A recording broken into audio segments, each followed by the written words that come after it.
बातमी भंडाऱ्यातून आशिष शेलार यांनी अझहर शेख यांनी 2 वेळा मतदान केलेलं आहे असा आरोप केला होता। यावर अझहर शेख यांनी आशिष शेलार यांना उत्तर दिलेलं आहे, मी 2 वेळा मतदान केलेलं नाही असं अझहर शेख यांनी म्हटलंय।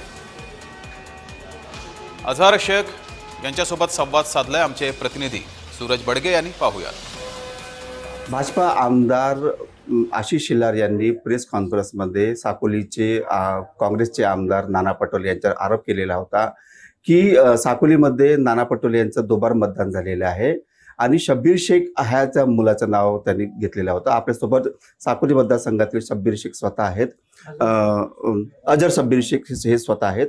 अजर, जय महाराष्ट्र, खूप स्वागत।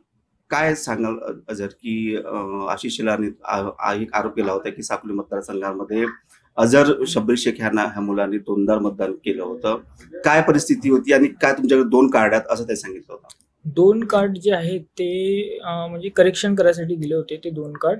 त्याच्यामधून एक कार्ड करेक्शन करून आलेलं आहे। त्याच्यामध्ये 2 कार्ड, एक जुना होता ज्याला करेक्शन करायसाठी मी नवीनवाला तो दिला होता बस, आणि मी एकच वोट केला आहे त्याच्यामध्ये। आणि जो जुनावाला होता त्यामधून त्यांनी नाव माझे कट केलेलं नाही, ते माझी चुकी नाही ना। ते तुम्ही जे मतदान केले ते एकदाच केले आहे? मी एकदाच केलं आहे। तर हे होते अजहर शेख, त्यांनी सांगितलंय की मी एकदाच मतदान केलेलं आहे आणि जे माझ्यावर जे आरोप केले ते खोटे आहे। सूरज बागडे, जय महाराष्ट्र न्यूज, भंडारा।